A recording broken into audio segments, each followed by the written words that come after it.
আজি হৈছে 25 অক্টোবৰ। আজিৰ সন্ধিয়াৰ খবৰ কেইটামান আপোনালোকৰ মাজলৈ লৈ আহিছো। ভিডিঅ'টো আপোনালোকে শেষলৈকে চাব বুলি আশা কৰিলো আৰু শেষত আপোনালোকৰ মতামত কমেণ্টৰ জৰিয়তে জনাব বুলি আশা কৰিলো। আৰু এইখিনিতে আপোনালোকক এটা অনুৰোধ কৰিম, চেনেলটোলৈ যদি আপোনালোক নতুনকৈ আহিছে চেনেলটো ছাবস্ক্ৰাইব কৰাৰ লগতে কাষতে থকা বেল আইকনটো প্ৰেছ কৰি অল কৰি থব, যাতে নতুন এটা ভিডিঅ' দিয়াৰ লগে লগে আপোনালোকে আগতীয়াকৈ চাবলৈ পায়। যদি ভিডিঅ'টো চাই ভাল পায় লাইক এটা কৰিব আৰু শ্বেয়াৰ কৰি দিব বুলি আশা কৰিলো।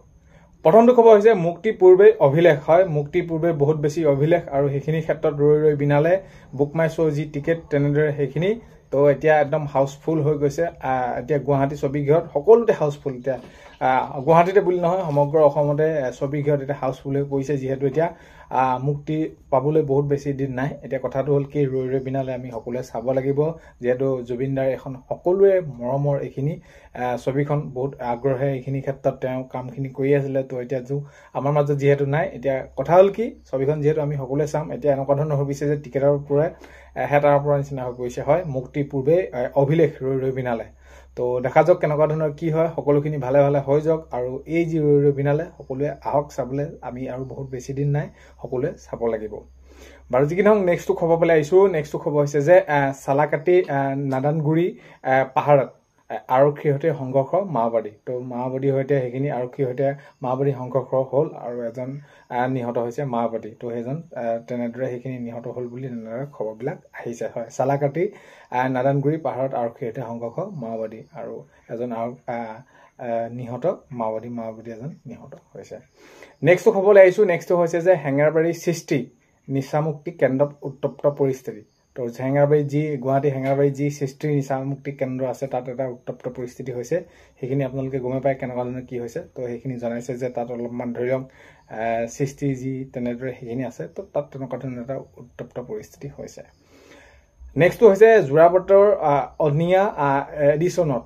তো কি কৰিছে, যোৰাবাটৰ আনিয়া এডিশ্যনত অগপৰ চিন্তন বৈঠক। তো বৈঠক অনুষ্ঠিত হৈছে আৰু সেইখিনিত আৰু বৈঠকত কেনেদৰে কি আলোচনা কৰিছে তেওঁলোকৰ সেইখিনি তেনেদৰে এইখিনি আলোচনা কৰিছে, ভিতৰুৱা কথা সেইখিনি আলোচনা তেনেদৰে সেইখিনি কৰিছে যোৰাবাটৰ। এতিয়া নেক্সটটো খবৰ হৈছে যে জুবিন ক্ষেত্ৰত কোনোবাই আইন ভংগ কৰিলে নিজেই বিপদত পৰিব। তো জুবিন ক্ষেত্ৰত যিহেতু এইখিনি চৰকাৰে SOP দিছে, আৰু তাত যদি কোনোবাই এতিয়া জুবিন ক্ষেত্ৰত কোনোবাই আইন ভংগ কৰিলে, ধৰক মদ্যপান কৰাৰ পৰা ইত্যাদি ইত্যাদি যিসমূহ যেনেদৰে দিছে 6টাৰ পৰা 10 বজালৈ, তো তেনে ক্ষেত্ৰত মাননীয় মুখ্যমন্ত্ৰী মহোদয়ে জনাইছে জুবিন ক্ষেত্ৰত যদি কোনোবাই আইন ভংগ কৰে তেনেহ'লে নিজেই বিপদত পৰিব বুলি মাননীয় মুখ্যমন্ত্ৰী মহোদয়ে সেইখিনি জনাইছে। এতিয়া নেক্সটটো খবৰ আহিছোঁ। নেক্সটটো খবৰ হৈছে লখিমপুৰৰ ৰাজপথত জুবিন গাৰ্গৰ ন্যায়ৰ দাবীত বাইক ৰেলী। আজি এটা বৃহৎ সংখ্যক লোকে বাইক ৰেলী সেইখিনি কৰিছে, বাইক ৰেলী কৰিছে লখিমপুৰৰ ৰাজপথত জুবিন গাৰ্গৰ ন্যায়ৰ দাবীত। ন্যায় সোনকালে পাব লাগে। কি হৈছিল, কেনেকৈ হৈছিল, কিয় হ'ব পালে, এনেকৈ এটা কিয় হ'ব পালে ইমান হঠাতে, তো সেই সকলোখিনি জানিব বিচাৰিছে। কথাটো হ'ল কি, ন্যায়টো সোনকালে পাব লাগে, ন্যায় পাবই লাগিব। আৰু সেইখিনিক লৈ এতিয়া এই যি লখিমপুৰ ৰাজপথত জুবিন গাৰ্গৰ ন্যায়ৰ দাবীত বাইক ৰেলী, বহু হাজাৰ হাজাৰ লোকে তেনেদৰে বাইক ৰেলীত অংশগ্ৰহণ কৰিছে। মুঠতে ন্যায় সোনকালে পাব লাগে।